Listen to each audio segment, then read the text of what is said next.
My name is Daniel Denton Weber, and this is a reflection of learning and teaching in Education 466 for the fall 2018 semester. This semester at Polaris Expeditionary Learning School, I taught in a 4th and 5th grade class with my teaching partner. We focused our unit on art and science, specifically the sun, the moon, and the stars. Our first lesson was on cyanotype printing. We began with taking students outside to explore and gather found objects. Once this was done, students came back inside and looked at their objects more closely and drew some compositions in their sketchbooks for ideas and for practice. The next class period, students began the cyanotype process by coating a piece of paper with the cyanotype solution, arranging their objects on the paper, and then taking it outside to expose the chemical to light. The first attempt in the process was not very successful. This was noted by many students in the reflective activity. The weather on the first day was rainy and a little bit overcast, so the prints didn't work out. On a much more sunny day, we tried this process again, with the results being much more successful. This was a good learning experience for students as they're able to see how different lighting conditions affect the process. Our second lesson was on nebula paper marbling. Students began with filling out a play sheet for some ideas and then taking these ideas from the play sheet and drawing them in their sketchbooks. To create a paper marble, students put shaving cream into a tray, added some food coloring, and then swirled around these drops of food coloring with a toothpick. The toothpick would help create different lines, shapes, forms, and to help mix colors. Finally, students placed a piece of paper on top of the shaving cream to transfer the colors. Excess shaving cream was scraped off with a paper plate. Students also explored adding mixed media elements to their artwork. This was done by cutting paper, adding tinfoil, and drawing to create their own nebulas. Many students added stars, added planets, and added aliens to their nebula.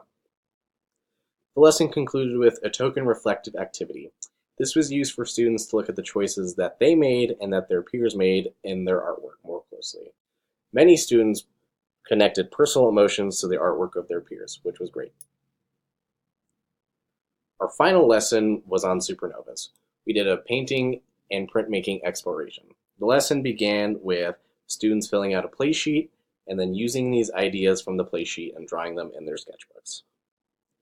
On the day of monoprinting, students drew on a piece of plexiglass with marker and then placed a damp sheet of paper on top of the plexiglass, added some pressure to transfer the drawings to the paper.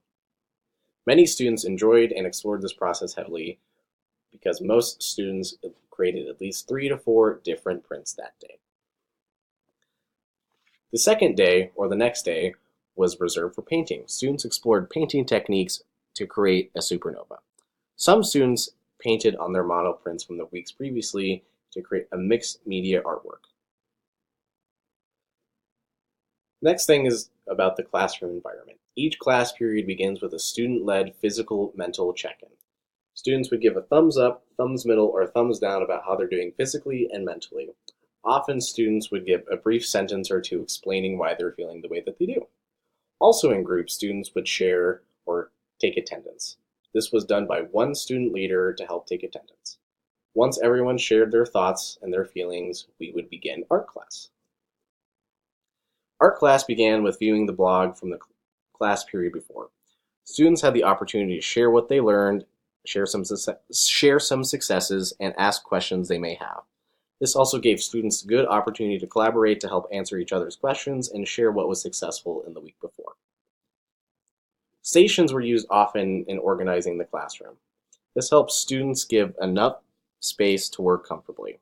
For example, on the day of the supernova lesson, students were at different points in their artwork, so we reserved one space for printing and the other spaces for students to explore painting.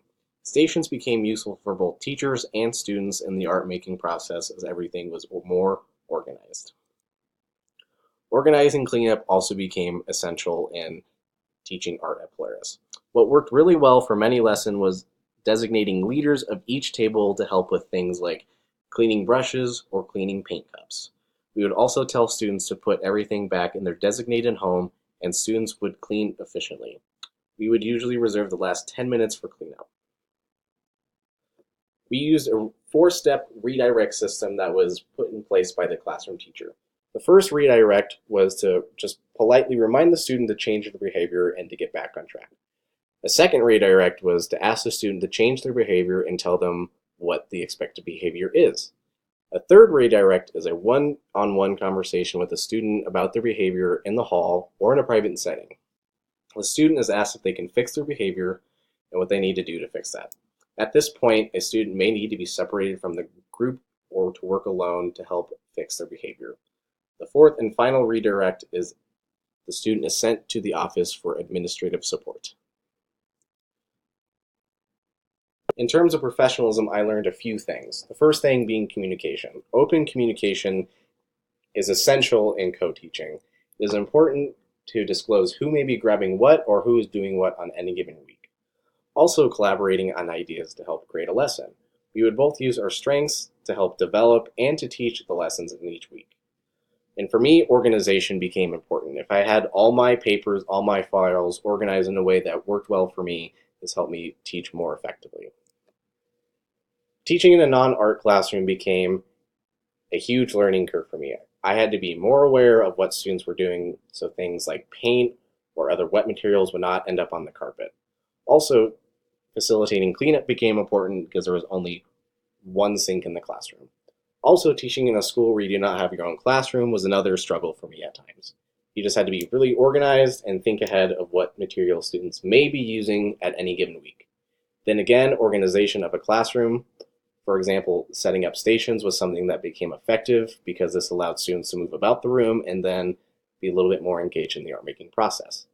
Overall, I gained a deeper understanding of what it is like to teach art in a K-5 setting. I learned so much from taking on the role of a classroom teacher on a week-to-week basis at Polaris. The relationships I built with the students were very meaningful, and I was able to learn from the students each and every week. This experience makes me look really forward to being a full-time teacher for many years to come.